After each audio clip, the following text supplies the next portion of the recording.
Coba perhatikan diri kamu sendiri. Saat di kampus, kamu berbicara sopan, berpakaian rapi, dan berusaha terlihat cerdas. Tetapi saat di rumah, bisa jadi kamu lebih santai, cuek, bahkan sangat berbeda. Apakah itu berarti kamu berpura-pura? Atau memang seperti itulah cara manusia menjalani kehidupan sosial? Mari kita bahas. Fenomena ini disebut teori dramaturgi. Dramaturgi adalah cara pandang yang melihat kehidupan sosial seperti sebuah pertunjukan drama. Dalam kehidupan ini, manusia dianggap sebagai aktor yang memainkan peran di hadapan orang lain. Erving Goffman memperkenalkan teori ini pada tahun 1959 melalui bukunya The Presentation of Self in Everyday Life.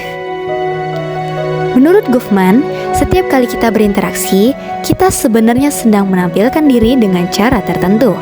Tujuannya adalah agar orang lain melihat kita sesuai dengan citra yang kita inginkan.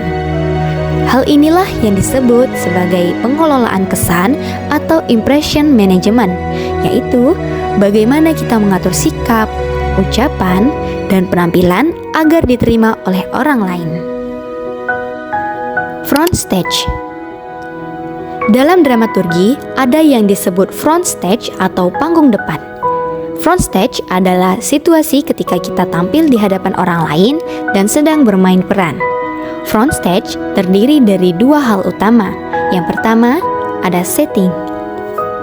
Setting adalah tempat atau lingkungan di mana interaksi terjadi, misalnya seperti ruang kelas, kantor, atau media sosial. Yang kedua, ada personal front. Personal front adalah penampilan dari diri kita seperti pakaian, gaya bicara, ekspresi wajah, hingga sikap tubuh. Semua itu kita atur supaya sesuai dengan peran yang ingin kita tampilkan. Contohnya, saat presentasi di kelas, kamu berbicara formal, terlihat serius, dan berusaha terlihat pintar. Saat wawancara kerja, kamu memakai pakaian terbaik, berbicara sopan, dan menunjukkan versi terbaik dari diri kamu. Saat posting di media sosial, kamu memilih foto terbaik, caption yang menarik, dan menunjukkan sisi hidup yang terlihat baik. Bahkan saat ketemu dosen, nada bicaramu otomatis berubah menjadi lebih sopan. Semua itu adalah bentuk front stage, yang dimana kita menyesuaikan diri dengan situasi dan harapan orang lain. Backstage. Backstage atau panggung belakang adalah kondisi ketika kita tidak sedang dilihat oleh penonton. Disinilah kita bisa menjadi diri sendiri tanpa harus menjaga citra tertentu. Backstage adalah tempat kita melepas topeng sosial yang kita gunakan di depan orang lain. Contohnya, setelah presentasi, kamu mungkin bakal bilang, "Aduh, tadi grogi banget." Saat di rumah, kamu bisa pakai baju seadanya dan bersikap lebih bebas. Saat bersama teman dekat, kamu bisa bercanda, ngomong jujur, bahkan mengeluh tanpa filter. Dan seorang karyawan yang terlihat profesional di kantor saja bisa jadi sangat santai saat istirahat. Dan inilah tempat yang dimana kita tidak perlu berakting alias backstage. Setelah memahami konsep dramaturgi, pasti muncul pertanyaan, apa kaitannya dengan pendekatan kualitatif? Nah, dalam penelitian sosial, pendekatan kualitatif digunakan untuk memahami makna, pengalaman, dan perilaku manusia secara mendalam. Hal ini sejalan dengan dramaturgi yang melihat bagaimana individu menampilkan dirinya dalam kehidupan sehari-hari. Dramaturgi tidak hanya melihat apa yang tampak di permukaan, tetapi juga berusaha memahami apa yang terjadi di baliknya antara front stage dan backstage. Melalui pendekatan kualitatif ini, peneliti dapat menggali lebih dalam melalui observasi dan wawancara.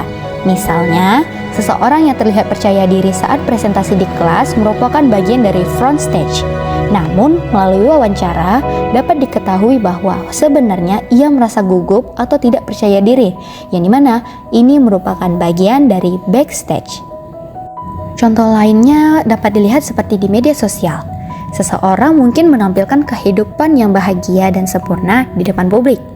Namun, kita tidak tahu kenyataannya, bisa saja ia sedang mengalami tekanan atau masalah pribadi. Oleh karena itu, dramaturgi sangat relevan digunakan dalam pendekatan kualitatif karena keduanya sama-sama berfokus pada pemahaman makna di balik perilaku manusia, bukan hanya melihat apa yang ditampilkan, tetapi juga memahami alasan di baliknya. Kemudian pasti menjadi pertanyaan bagi teman-teman, kenapa manusia melakukan semua ini? Jawabannya, karena manusia adalah makhluk sosial yang hidup dalam aturan, norma, dan harapan. Yang dimana kita ingin diterima oleh orang lain, dihargai, dan dianggap baik atau kompeten. Karena itulah kita menyesuaikan perilaku kita dalam setiap situasi. Menurut Goffman, dalam interaksi sosial, kita secara sengaja menampilkan diri sesuai dengan kesan yang ingin kita bangun. Selain itu, identitas manusia juga tidak selalu tetap. Kita bisa menjadi versi yang berbeda tergantung dengan siapa kita berinteraksi. Jadi, sebenarnya ini bukanlah kepalsuan, melainkan kemampuan manusia untuk beradaptasi. Kesimpulannya, dari sini kita bisa memahami bahwa dramaturgi bukan berarti manusia itu palsu. Kita hanya sedang menyesuaikan diri dengan peran, situasi, dan lingkungan. Kehidupan memang seperti panggung, dan kita semua adalah aktor yang memainkan berbagai peran, bukan untuk berpura-pura, tetapi untuk bisa hidup dan berinteraksi dengan orang lain.